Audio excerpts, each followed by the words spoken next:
Warhammer is the 𝒮𝔴 Warhammer. It has thwarting strikes, and most Bruisers are going to be running 300 strength, which means it's just a 12% damage to all your attacks, essentially. Then you have keen and keenly empowered on top, making it the best aggressive Warhammer of choice. Now, the Blackguard's Warhammer drops in the Tempest dungeon from a minion called Rogue, with a V, Rock. It's essentially one of those corrupted demon-looking things right after you open the door with a key in the Tempest dungeon. So, Warhammer, that's pretty easy, plenty of options. You're not going to have any issues finding a good Warhammer. That's pretty straightforward. But let's move on to the 𝒮𝔴 jewelry, because we're going to end with the Greataxe. Now, as far as 𝒮𝔴 jewelry is concerned, you're pretty much, I wouldn't say spoiled for choice as a Bruiser, but you have the advantage of actually being able to have 𝒮𝔴 drops in all 3 jewelry categories. So, let's start out. First things first, we got the 𝒮𝔞𝔤𝔢𝔯𝒮𝔮𝔲𝔞𝔡 earring. Now, the 𝒮𝔮𝔢𝔯𝒮𝔮𝔢𝔯𝒮𝔮𝔲 earring drops in the Garden of Genesis from the midway boss. His name is the Caretaker. The Caretaker. So that's the guy, you know, where you go into the center and he creates this barrier and everyone else is outside with the annoying minions. So he drops the 𝒮𝔬𝔢𝔯𝒮𝔮𝔲𝔞𝔡 earring, which is pretty much a 𝒮𝔴 Bruiser earring. You couldn't ask for much more here. Then we have the Smooth Bone Ring. Now, the Smooth Bone Ring drops from any minion in the Lazarus instrumentality. Right, so you just run enough Lazarus and this will drop eventually, because literally any minion can drop it, so it is slightly easier to get than the 𝒮𝔬𝔢𝔯𝒮𝔮𝔲𝔞𝔡 earring. It has leeching, hardy, and keen, pretty much everything you could ask for in a Bruiser ring. Lastly, we got the Blessing of Forefathers. Now, this one is slightly harder to obtain because it drops from the midway boss in Mutated Depths. That is the newest addition to the mutated dungeon pool. It is this dungeon right here, which is not currently mutated, at least on my server. So you have to wait until this is a mutated dungeon. And it essentially drops from the midway boss called the Archdeacon Asamila.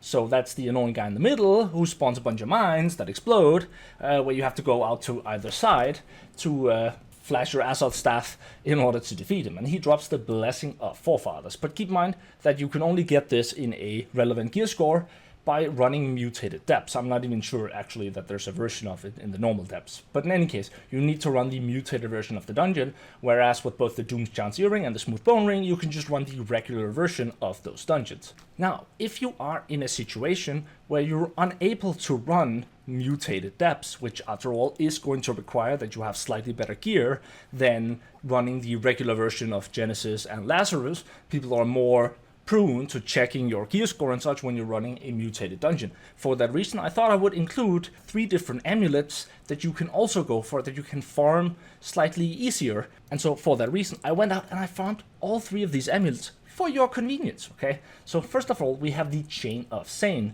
It is a strength amulet, refreshing health and luck, and it's obviously not as good as the Blessing of Forefathers, but if you're not spoiled for choice, then, you know, it's not a terrible piece to start out with. It drops in the Lazarus Instrumentality, in the regular version, from a named minion called 𝒮𝔮𝔲𝔞𝔤𝔢𝔯𝒮𝔮𝔲𝔞. I believe it's the guy right before the end boss. Correct me if I'm wrong, but I believe that's the guy. Then we have the amulet Scorpion Stone. Pure strength, health, empowered, and flame protection. Again, not a BIS piece, but it's also not a terrible piece. And it is reasonably easy to obtain if you have a bunch of luck pieces on you and you run enough Mørkgod, since it drops from several different corrupted enemies in Mørkgod. Then we have Eye in the Abyss. Now this one is probably the easiest to farm of the three consistently. It drops from the end guy, Leviathan of the Deep, which is the guy in the mines up here. At the very end, the big guy inside the Scorch Mines. Up here, there's this big guy. And there's quite often you can find groups that are simply there farming that guy. So it is also reasonably easy to obtain and has health, purify, and nature protection. So if you can't run mutated depths yet, here are 3 other versions that you could go for. That is jewelry covered. Now, simply to show off, I thought I would just show you guys this amazing ring that I made the other night. Invigorated, punishment, refreshing, and hardy. Bruh. Moving on. As far as gear is concerned for a Bruiser, now this will vary very much from the different classes, whether you're playing a Ranger or a Bruiser. There's a huge difference in how you try to obtain your gear. As a bow user, for example, there are very few ability perks in the current version of the game that are strictly required. Right? You want the poison arrow shot, for example, but most of the other ability perks are not super useful. On a Bruiser, though, you absolutely need some of those ability perks if you want a really, really good set. Now, it's not like you're useless if you don't have all 5, right? Technically 6, but you only have pieces for 5 in your gear. So what I'm going to do here is I'm going to show you guys a couple of sets that you could go for as substitute pieces. And then I'm going to show you some of the crafted pieces that I made quite a while ago that I still use. They're not perfect, all of them, but essentially, as a Bruiser, you want things like Sundering Shockwave, Refreshing. You could also go Refreshing Evasion, Freedom. You want to have 2 pieces with Freedom. The reason you want to have 2 pieces with Freedom is because whenever someone casts this ability here, boom, if you get hit by that and you have 2 pieces of Freedom, then you're able to dodge before a heavy attack can be put in your face. For that reason, it is really good as a Bruiser to have 2 pieces with Freedom. Of course, it also works for other abilities, but for that interaction specifically, having 2 pieces with Freedom is advantageous. Leeching Path of Destiny, super, super important. Now, I wouldn't go for Invigorated here. It's an alright perk. It's not a fantastic perk. I'd pick Resilient if I could, right? But essentially, there is no way around crafting if you want BIS gear for a Bruiser, okay? So there are no droppable BIS pieces, except things like the Raider's Hat. Now the Raider's Hat, as well as the Raider Boots, there's a full set, but I upgraded the other pieces just to show you. The Raider's Gloves, Corruption Resistance, not the best. Raider's Coat, Corruption Resistance, not the best. Raider's Pants, Corruption Resistance, not the best, right? So we don't really care about those 3 pieces. I just thought I would include them for continuity. But we have the Raider's Hat, Refreshing, Freedom, and Resilient, and the Raider Boots, Freedom, Elemental Aversion, and Refreshing. 2 really, really, really good substitute pieces until you have the economy to purchase or craft a full set with ability perks. Obviously, you're going to go for things like Enfeebling Maelstrom, Sundering Shockwave, Leeching Path of Destiny. If you're running Penetrating Wrecking Ball, then you're going to go for Penetrating Wrecking Ball. Otherwise, you're going to go for the Crippling Reap if you have that.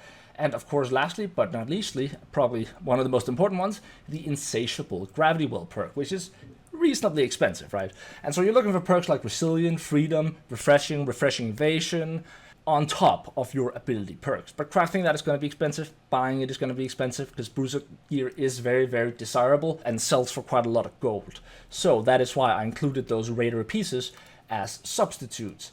Now, one last addition that I want to add to the gear sets is the Doomwalker's breastplate here. As you can see, it is a strength piece with Insatiable Gravity Well, Physical Aversion, and unfortunately Corruption Resistance. Then you have the Doomwalker's helm, which looks amazing, has Crippling Reap, Elemental Aversion, and Corruption Resistance, right? So none of these are